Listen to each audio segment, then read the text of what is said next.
5 motivos para não se casar.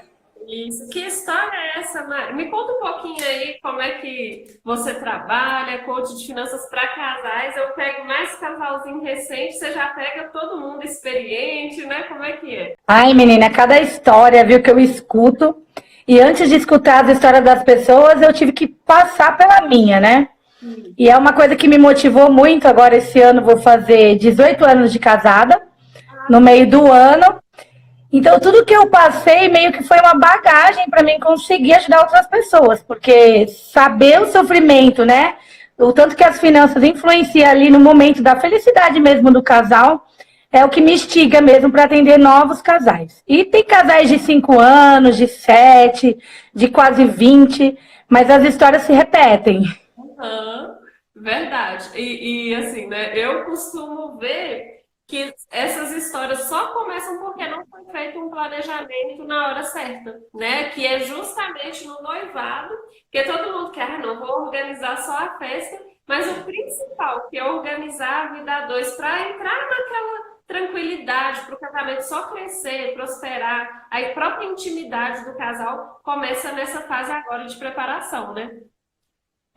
É, essa fase aí que o pessoal está organizando a festa, a gente fica ali naquela fase de construir aquele momento incrível, que a festa tem que ser incrível, que tem que dar tudo certo, os convidados, docinhos, o medo de não chegar as encomendas do dia e tal.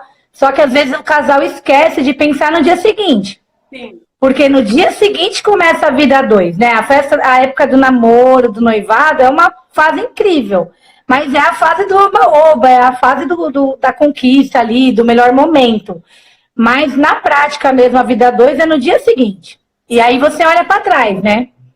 Você falou do dia seguinte, eu fui me lembrar que eu atendi uma noiva que casou e só preocupado com a festa, a festa. Aí a gente teve dificuldade de avançar no processo. Eu falei, vamos dar uma parada, quando você casar a gente volta. Quando casou e voltou, né?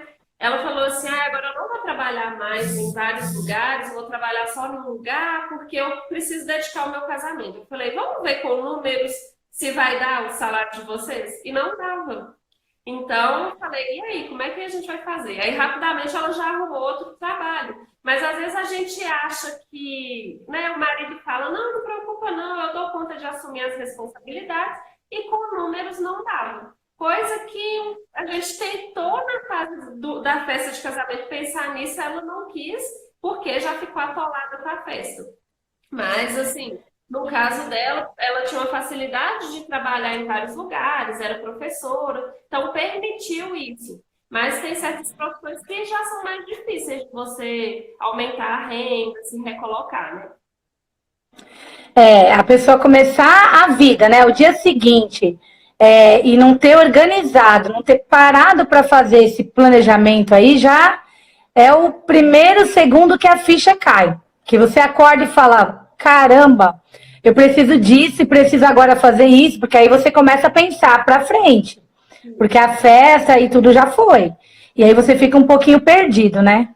Sim, inclusive eu vejo, assim, eu passei por isso, é uma sensação meio que de tristeza depois que você casa. Acho que não é tanto hormonalmente que você vai com tudo, assim, aquele momento de super alegria, e depois você fica sem saber, e agora o que eu faço? Minha vida era só preocupar com a festa, você perde o seu propósito de vida. E acaba que com os processos de coaching a gente consegue deixar a pessoa ver um novo propósito, um novo passo para ela caminhar, para ela continuar motivada.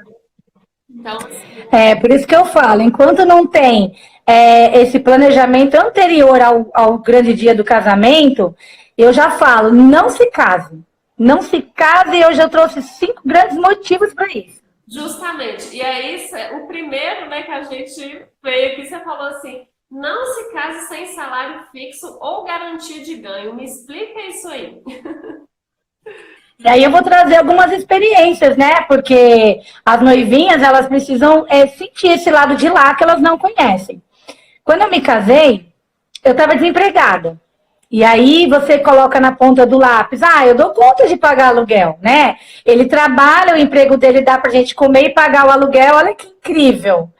E aí eu deixo agora a primeira lição.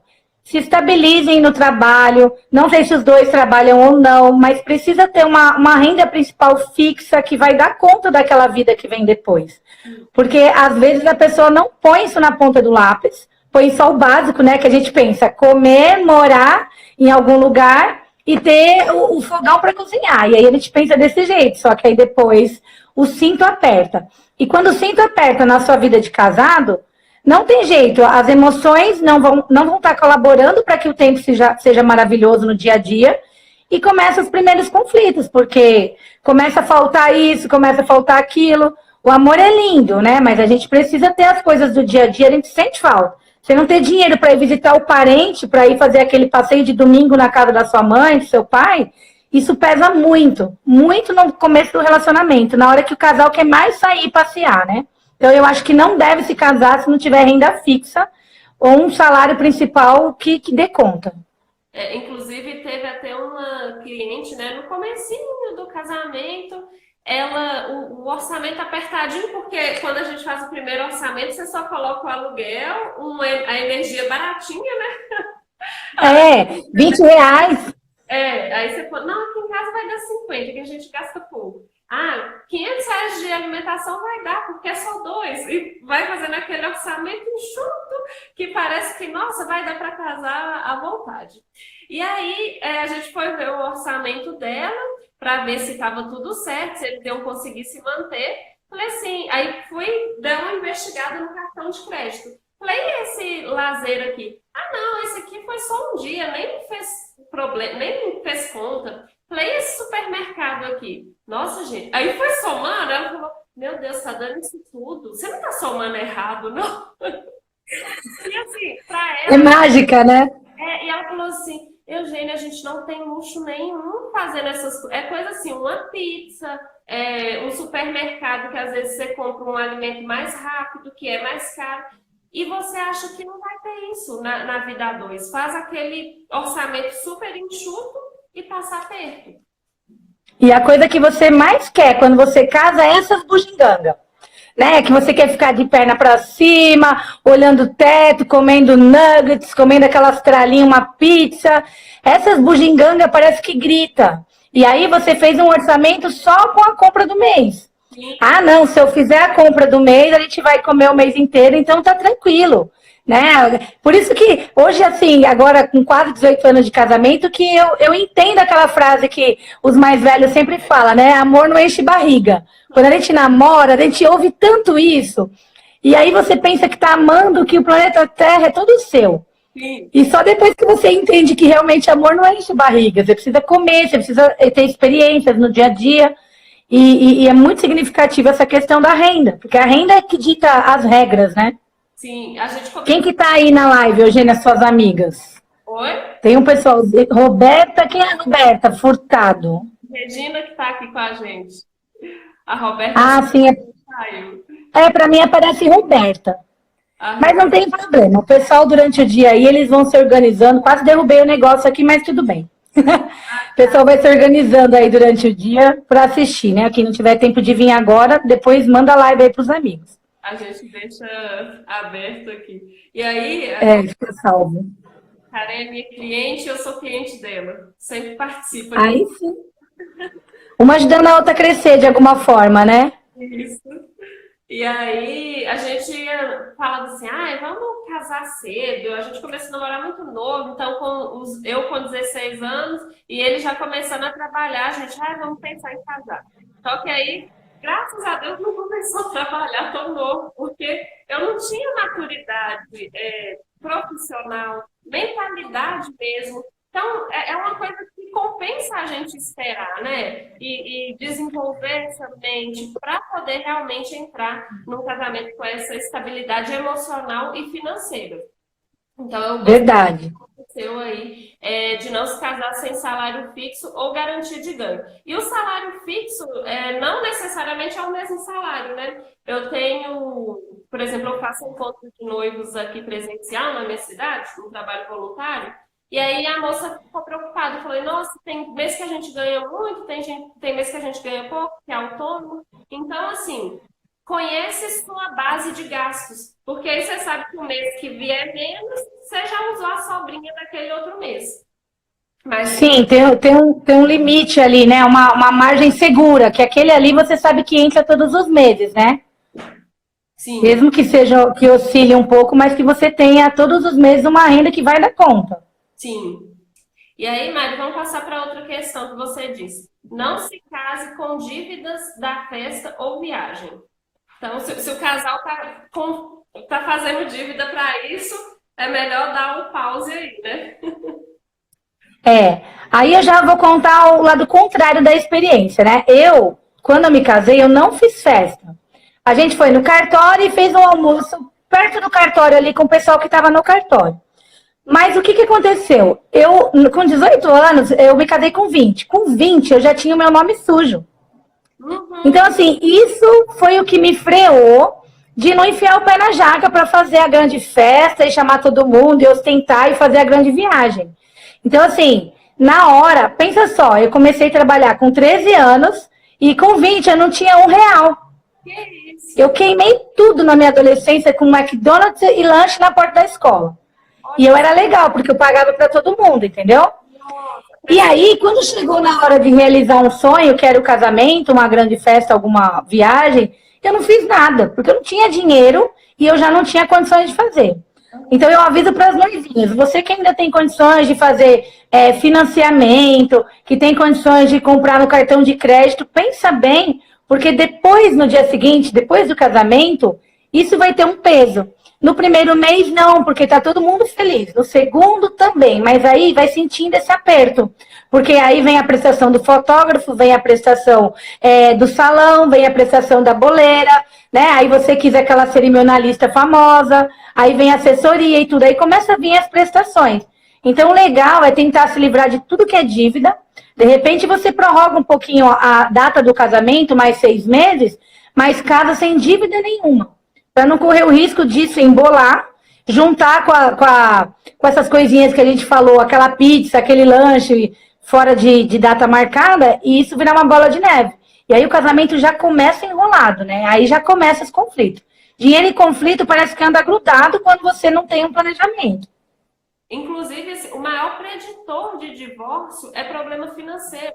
Então, assim, se a gente vê que o casal está com problema financeiro e ele não se move para ajustar a situação, vai separar. É inevitável, porque você começa a perder a comunicação com o parceiro, né? Vocês não conseguem enxergar uma solução e vai só dando choque ali e o casal não consegue seguir.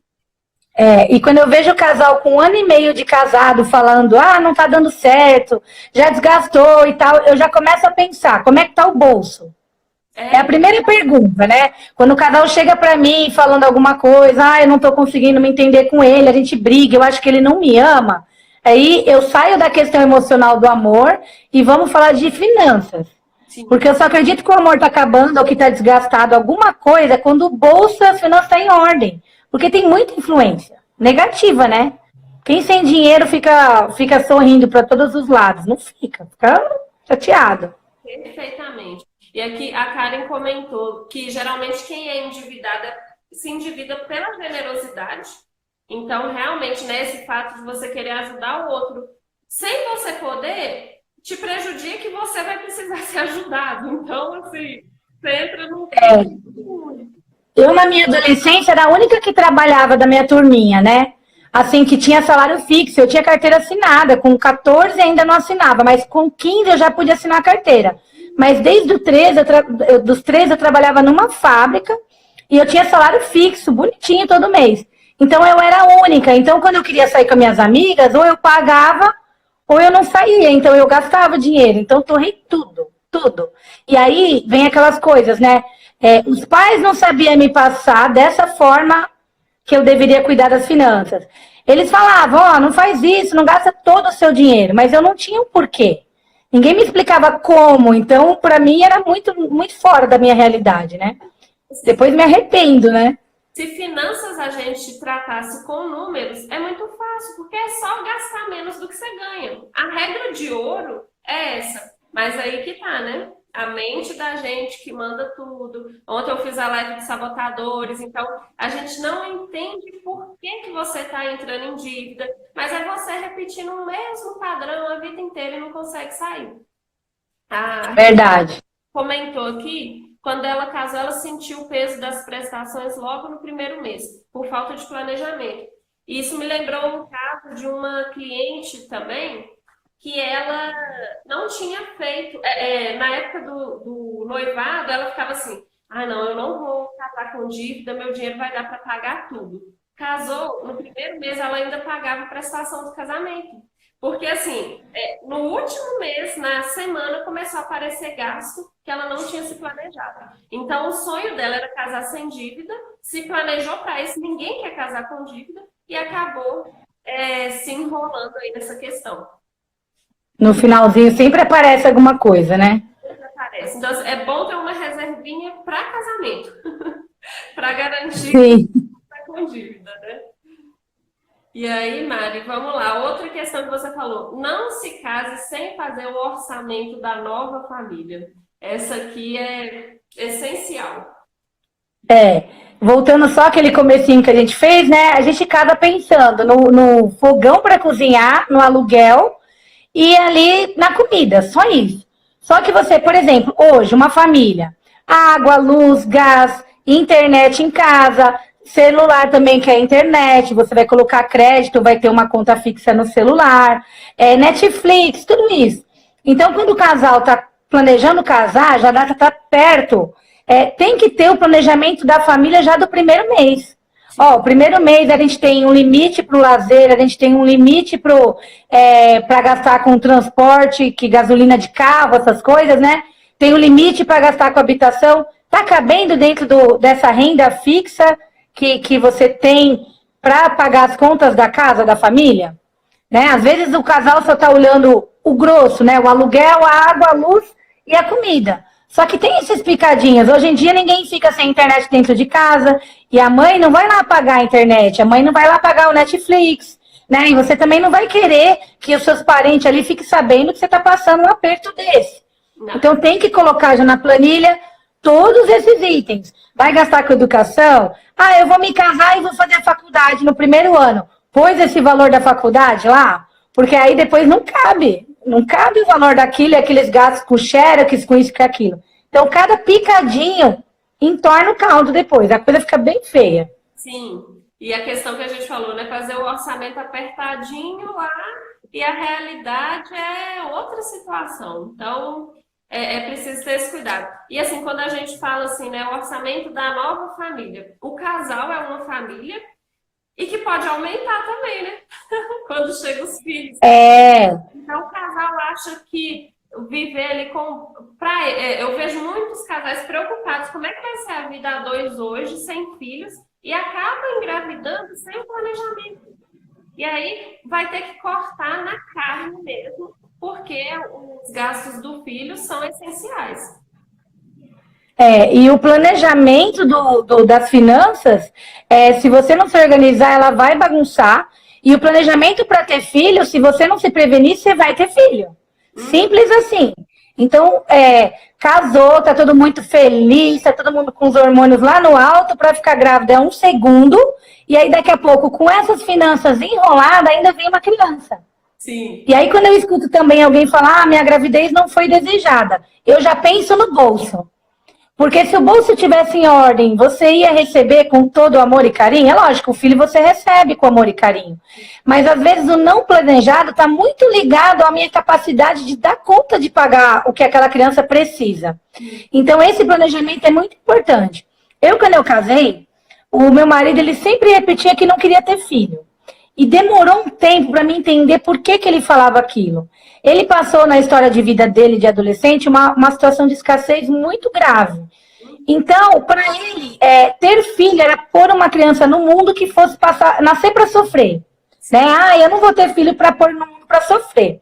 E aí, aí quando alguém fala essa questão do não planejado, eu sempre já vou naquela questão. Qual que era a condição financeira da família? Sim. Né? Porque às vezes o bolso estava ditando as regras. Então, quando eu casei, eu tive que desconstruir essa crença na cabeça dele, de que ter filho era pôr no mundo para sofrer, porque ele passou aperto. Só que a gente tinha uma outra vida, uma outra história que a gente estava desenhando e que a gente poderia ter filho sim, desde que planejado. Eu vim ter meu primeiro menino, eu tinha 13 anos de casamento. Eu tenho uma filha do coração, ela já tem 18 anos, eu mostro no meu Instagram, mas na prática ela é sobrinha do meu esposo. Mas ela conviveu comigo desde bebê, então é a minha filhota. Tudo que eu faço tá ligado a ela. Mas filho do casamento mesmo, eu levei 13 anos para ter o meu primeiro filho. Ele demorou de querer, e quando ele quis, eu tinha decidido fazer faculdade. E aí, tivemos que esperar a faculdade, porque não cabia no bolso tudo ao mesmo tempo. E nem nas emoções, né? Eu queria fazer a faculdade separado, uma coisa de cada vez. E aí, quando chegou meu filho, eu já estava mais tranquila com as finanças, porque eu não tinha dívida, mas eu ainda não tinha planejado para frente, quando essa criança chegasse. E aí a gente fala mais um pouquinho aí no próximo item. Eu achei esse exemplo seu tão rico, assim, tão bacana, porque quando a gente vai casar, às vezes a gente tem até medo de perguntar essas questões. Você quer ter filho?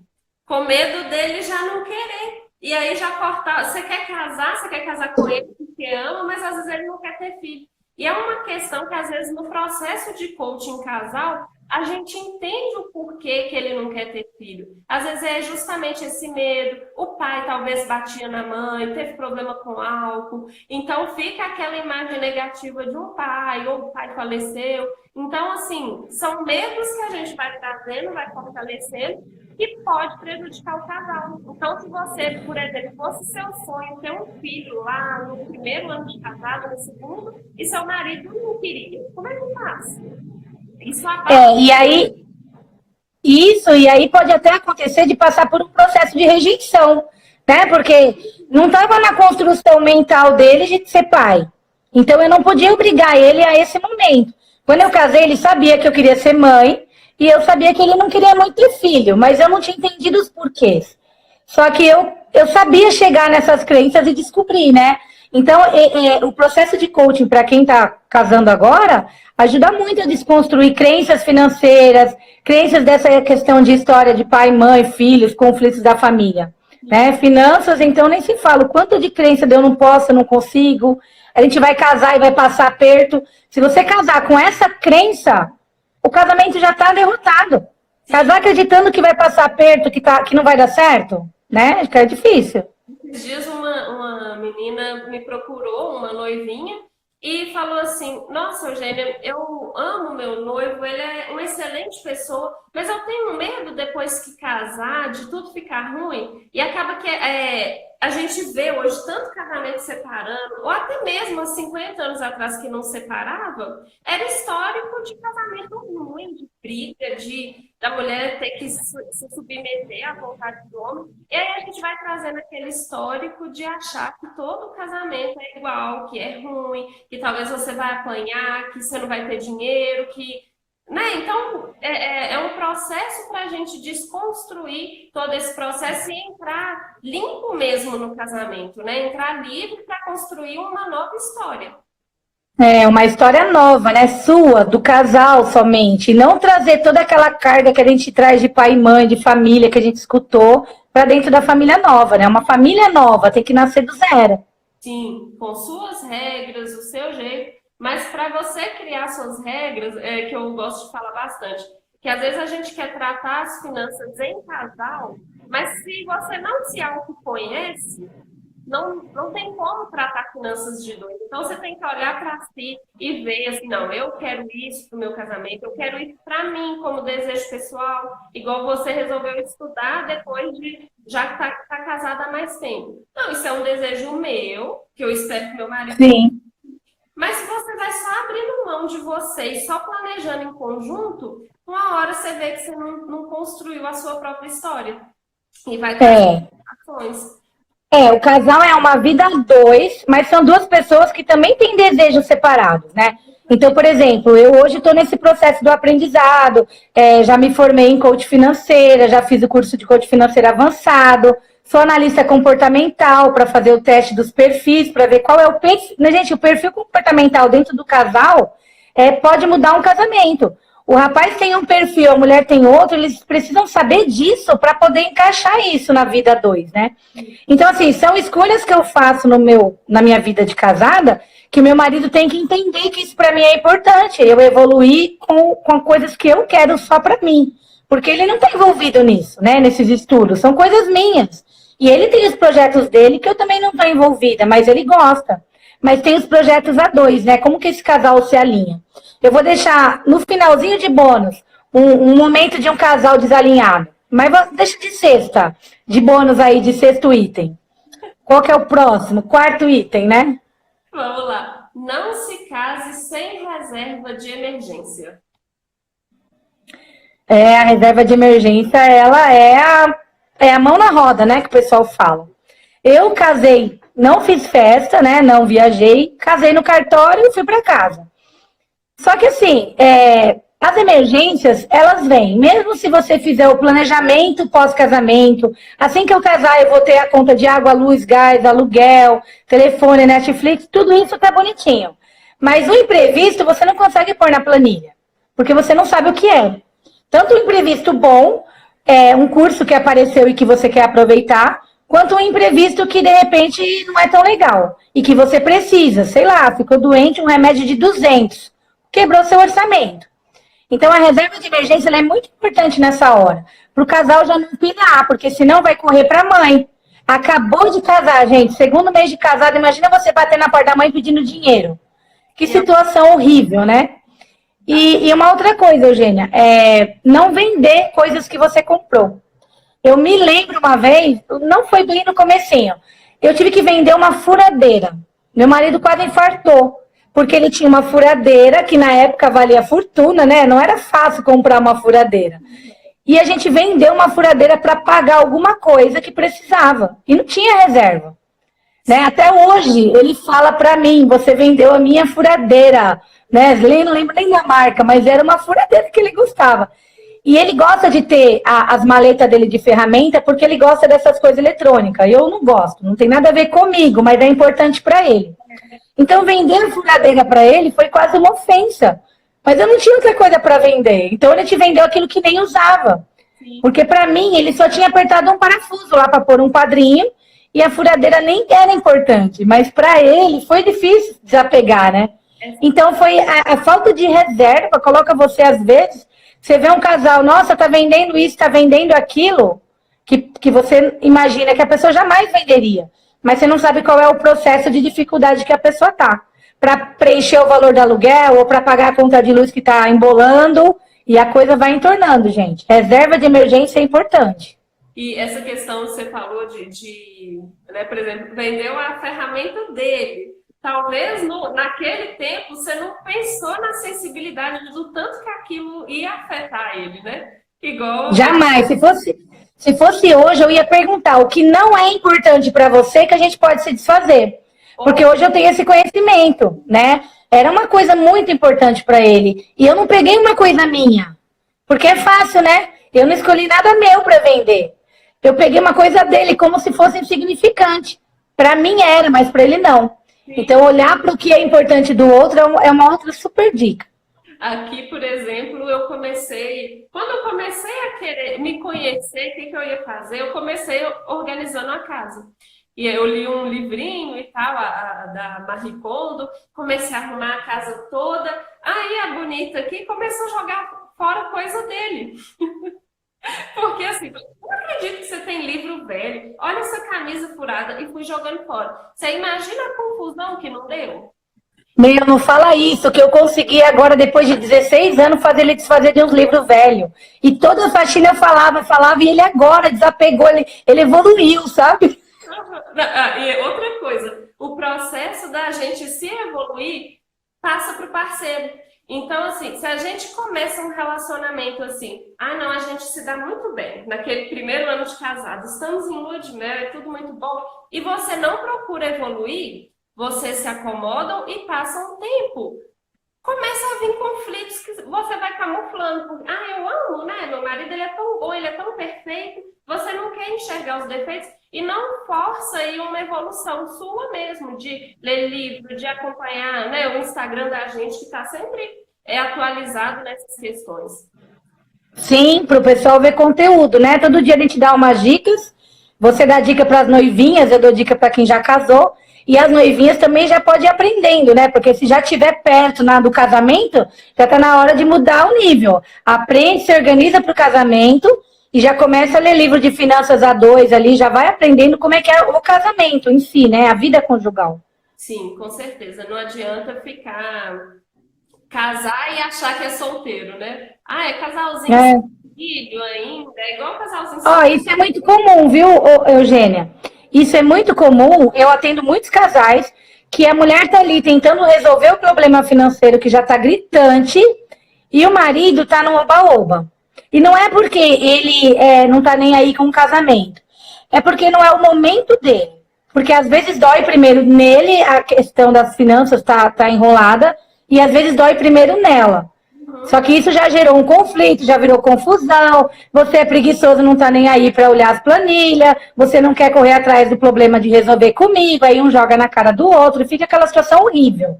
Então, se organizar e pôr ele, o noivo, os dois juntos para aprender. Porque se ele vai viver na mesma casa, é a mesma vida financeira. Né? Os dois têm que aprender. Você falou a palavra preguiçoso, era a palavra que eu usava.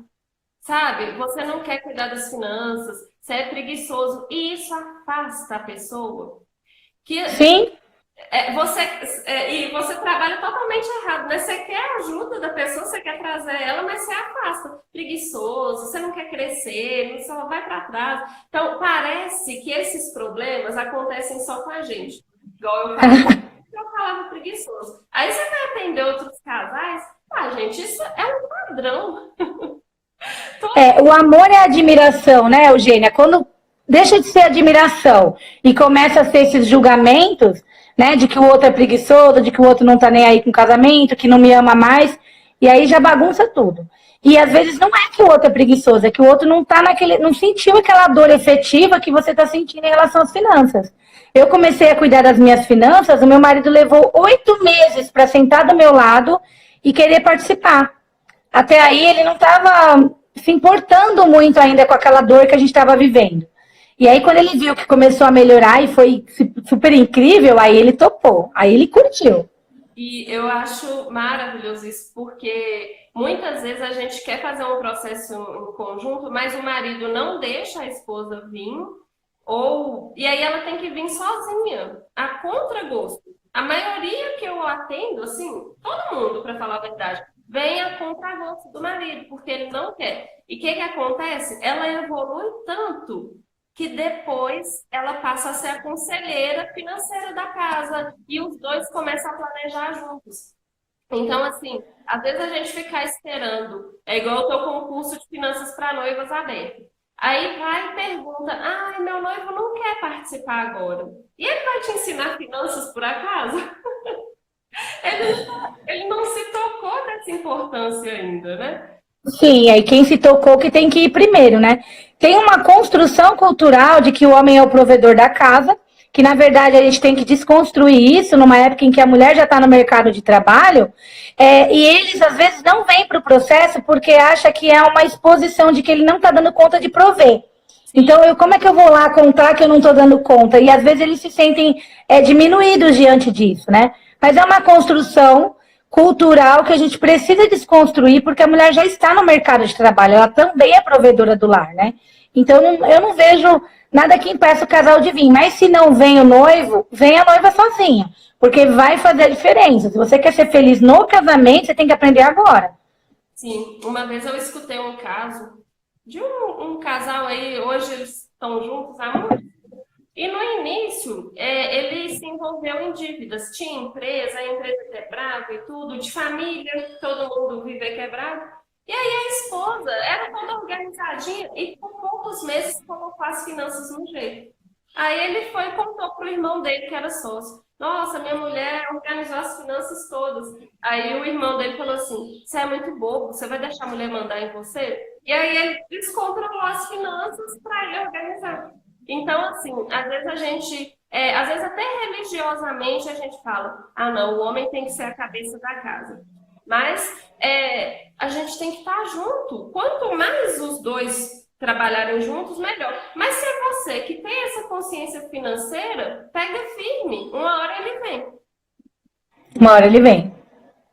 E aí também foi assim, né, Mário? Aqui eu que comecei, porque, na verdade, os dois guardavam dinheiro em poupança, e aí o dinheiro dele na poupança que me irritava. O meu não tinha problema, não. E aí que vinha o esposo, que não queria crescer e tal. E não sei qual foi assim, a virada de chave, que eu falei, gente, deixa eu começar por mim. E aí, que você aprende, você começa a falar, olha como é que é simples. Não é um bicho de 7 cabeças, né? Não, é muito simples, gente. Depois que aprende, é igual andar de bicicleta. O problema é essa fase, né? De que a gente não sabe e às vezes tem receio de aprender como se fosse uma coisa de outro mundo. Porque a mídia, a televisão, alguns vídeos no YouTube vendem como uma coisa inalcançável, né?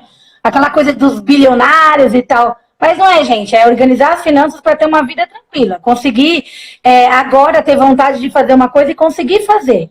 Do que ter que falar, não posso porque eu não tenho dinheiro. Isso é horrível. Horrível, a sensação é horrível. Assim, só quem passa por restrição financeira que sabe o tanto que é ruim você ter que... Porque não é de dinheiro que a gente fala. É de planos, de desejos, de realizações. Então, o dinheiro é esse meio que vai permitir a gente alcançar os desejos, né? Ter uma vida tranquila, poder viajar. Viagem não é luxo, né? Um casal precisa, aí, de vez em quando, ter esse momento de lazer. E a gente tratar as finanças só vai te fazer aproximar dessa vida mais tranquila. Isso. E aí, Maria... Tem o item 5 agora, né? Sim. Não se case sem conhecimento sobre finanças. Essa parte do conhecimento, na época que eu namorava, não existia nenhum tipo de treinamento. Ninguém falava de educação financeira com a facilidade que você encontra hoje, né? Tem os coaches financeiros, tem muitos canais que falam de finanças. Na época que eu casei, em 2002, não tinha nada disso. Hoje, eu olhando para trás, se eu encontrasse um lugar que fosse me ensinar, alguém que fosse falar assim, olha, é assim, assim, assim, eu teria investido. Do jeito que eu invisto nos cursos, esses dias eu comprei o curso do PC lá do Jerônimo, eu paguei R$ 5.000 no curso dele. Eu fiz o analista comportamental, fiz o meu de coach, é investimento financeiro. Mas se eu tivesse feito um investimento para aprender educação financeira antes do meu casamento, eu não teria perdido tanto dinheiro ao longo desses anos todos. Teria condições muito melhores hoje, porque teria feito meu dinheiro trabalhar para mim mais cedo, teria me organizado, não me endividado logo nos primeiros anos de casado, aquele rolo danado. Então, assim, às vezes é um investimento que a gente fala assim, hoje não dá para me fazer isso por causa da festa, por exemplo. Mas pensa que isso pode mudar a história inteira. Né? Você faz um curso, por exemplo, a Eugênia está com um curso aberto agora, né, Eugênia? E às vezes vale muito a pena você investir num curso com ela para aprender certo, porque no decorrer dos anos você vai deixar de ter problemas emocionais, conflitos no casamento e perder dinheiro nos erros financeiros que você ainda vai cometer. Sem aprendizado você vai errar, com certeza. Com certeza, Mari. Nossa, você fez a propaganda assim... Mas é verdade, porque, tipo, eu queria ter tido alguém que falasse, olha, vem aqui aprender, né? Vem aqui porque eu te ajudo a fazer, eu te mostro a planilha como é que é. E se você não tem ninguém que te ensine e você também não sabe, para não falar o palavrão, tá feito, né? Para não falar, tá feito.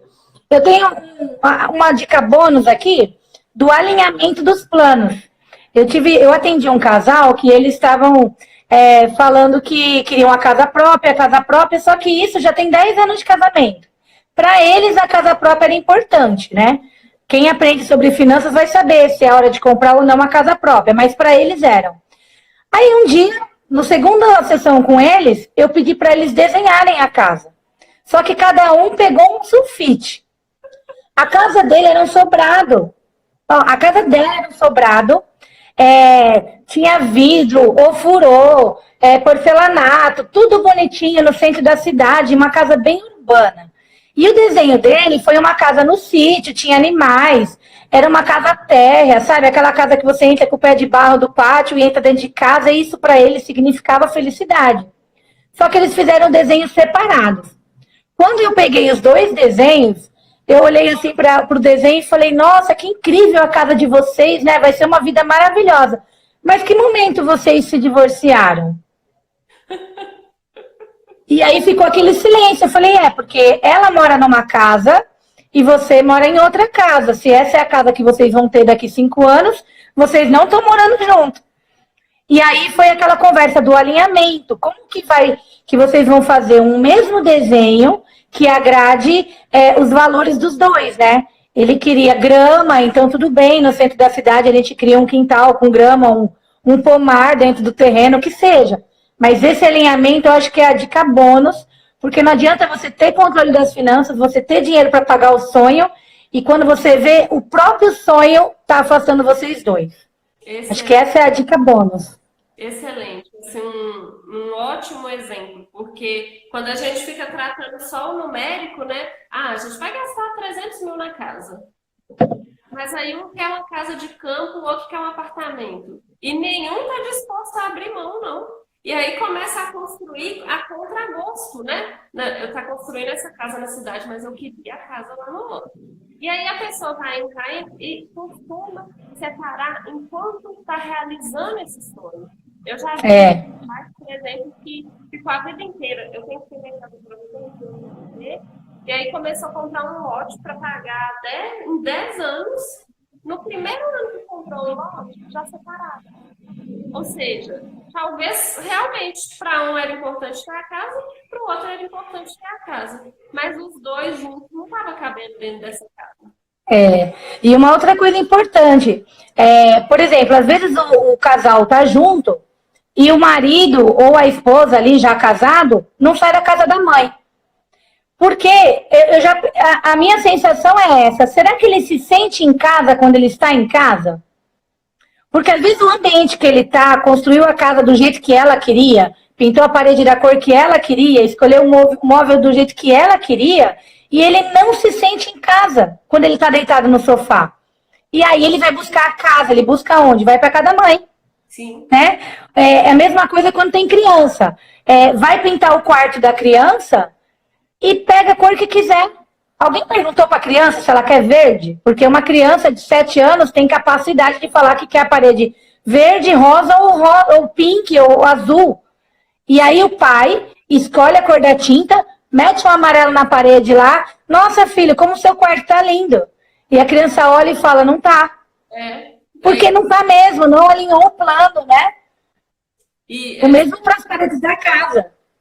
Você falou desse exemplo aí, eu nunca tinha parado para pensar sobre isso. Eu tive muita dificuldade de sair da casa dos meus pais e talvez foi até isso. Quando a gente casou, meu marido já estava com os móveis todos prontos. Ele começou a morar um pouquinho antes, já tinha morado antes sozinho, veio com alguns móveis e aí a gente foi morar em um apartamento. Eu demorei a sentir que aquilo era meu, sabe? Ficava até te perguntava se eu podia usar alguma coisa. E você sabe que tem uma coisa te prendendo. Quando a gente mudou para outro apartamento, mesmo com os mesmos móveis, eu já passei a sentir que eu era dona daquela casa. Então, assim... Sabe o que é isso?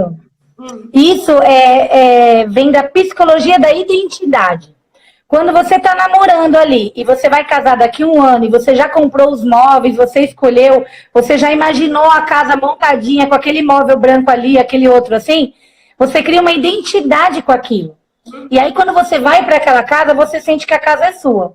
Quando você não tem esse momento de criar essa questão é psicologia mesmo. Você não se identifica. Por exemplo, quando você mora 20 anos num bairro, você conhece o Zé da quitanda, o dono da padaria, o mercadinho da rua de trás. Quando você casa e mora num bairro muito distante, você não se identifica também. Então, essa é uma coisa de se pensar também. Pegar um bairro que você nunca morou, que você não tem ninguém de referência lá, porque tem essa questão da identidade. Você depois está na sua casa e sente que está sendo um intruso. Isso é muito comum de acontecer. E muitos casais, assim, às vezes, tanto o homem ou a mulher tem uma mudança brusca, né? Passou a vida inteira na cidade, aí o marido, a esposa vai morar, precisa trabalhar em outro. Quando você vai, é sofrimento. É muito difícil. Eu falo assim, para mim, por morar pertinho da minha mãe e ver e conversar, para uma pessoa que também era agarradinha com a família, abrir mão de tudo para ir. Então é um processo que precisa trabalhar, que talvez no início ela vai precisar ter mais viagens para encontrar com a mãe, para ter esse desmame, né? Imagina a mãe que mora longe. Eu pego alguns casais que às vezes não vê a mãe há 5 anos. Ah, mas por que não dá? Quando a gente pensa que vai ter uma emergência e usa o dinheiro, porque o dinheiro da emergência não é o dinheiro da viagem, né? Então aí é o que se aprende no processo, com você ali no cursinho, para aprender desde o começo. Sim. Que esse dinheiro ele é para reserva e esse dinheiro eu vou programar visitar minha mãe a cada ano, a cada 6 meses, porque ela vai morar em outra cidade. E quando o casal está namorando, eles não prestam atenção nisso. Ah, a gente vai ter a nossa casa, vai ser incrível, a 500 quilômetros da mãe. Nossa, que legal, incrível. Mas na semana seguinte bate saudade. Isso. E aí já começa a interferir. Isso é uma coisa que a gente está entrando, é engraçado, né? Se deixar a gente vai o dia inteiro aqui só contando. Mas quando eu estava me formando, eu formei em engenharia ambiental e foi um cara de uma grande empresa falar, um cara de sucesso, um cara de gerência, e ele falou assim, vocês acreditam que a coisa que eu mais penso se eu fiz certo foi morar longe dos meus pais? De 3 em 3 meses eu me organizo para ver a minha mãe e meu pai. Na época o pai dele tinha acabado de falecer. Mas ele falou que a vida inteira ele se questionava se esse destino que ele escolheu de ser empresário de sucesso, empresário não, ser gerente de sucesso, alto cargo, fez bem para ele, porque ele se afastou da família. Então... família é tudo de bom, né? Tô vendo aqui nos comentários minha prima. Gente, minha prima não mora nem tão longe e às vezes a gente fica muito tempo sem se ver, né? Minha prima também tem anos de casado, acho que quase uns 18, 20 também. Bastante anos de casado, tem experiência e deve estar vibrando aí com nossas ideias. E é muito bom ter ela por aqui, acompanhando a minha live com você. Foi um prazer estar por aqui hoje, viu? Espero que o pessoal da turma toda aí que esteja assistindo e que vai ver durante o dia aí, ao longo do dia, quem é as noivinhas, né, entrem no curso da Eugênia para participar e aprender, para não passar perrengue, porque senão eu vou te falar, não se case sem saber nada sobre finanças, sobre organização financeira. Melhor ficar sozinha por enquanto, adiar o casamento, falar para ele que você está pensando ainda, porque o negócio entorna depois. E as mães de vocês, quem quiser, né, indicar o meu Instagram lá, e vocês também, depois que já tiverem casado e conquistado esse sonho aí, me segue no Instagram lá, que a vida continua por lá, né, Eugênia? Você é ótima, Mari. Você solta as suas verdades, né? É verdade, ué. As mães dessas meninas, pensa assim, Eugênia, se elas não sabem se organizar financeiramente e já tá numa situação de enrosco financeiro e precisa arrumar, eu já penso que as mães e os pais também passam dificuldade. Porque quando a gente sabe pra gente, a gente ensina o nosso filho. A minha filha tem 18 anos e ela sabe tudo sobre finanças. Ela tem a reserva dela, só dela, com 18 anos. Não fez 18 ainda, vai fazer em setembro. Então, assim, vem do pai e da mãe. Então, quando o filho já vai casar com 18, 20, 22, está enroscado, eu já presumo que pai e mãe também, às vezes, precisa de ajuda. E se eles precisarem de ajuda, eu tô lá no meu Instagram para ajudar. Depois é só seguir. Assim, a gente tem que saber que ter dinheiro sobrando é normal, né? Porque as pessoas acham que o normal é andar endividado. Então, às vezes, ela nem se toca. Uai, eu só vivo apertado, tem jeito de eu viver bem? E tem, né, Mário? Então, assim, com sua experiência trabalhando com casais, o máximo que eu peguei de casal é, assim, 8 anos juntos. Então, eu pego essa faixa mais recente, você já pega essa faixa aí de com o filho, outras histórias, né? Muita coisa vai rolando aí. Então, tá, Mari, muito obrigada aqui. Nossa, você contribuiu demais. Eu amei conhecer seu trabalho, a forma que você aborda. Eu acho que nosso conteúdo foi excelente. Eu que agradeço, espero ter ajudado aí as meninas aí que vai começar essa fase que é incrível, desde que tenha conhecimento em educação financeira. Com certeza. Bora lá. Excelente, muito obrigada. Conta comigo aí. Beijo. Tá. Beijo, fica com Deus. Tchau, tchau. Tudo bem, tchau.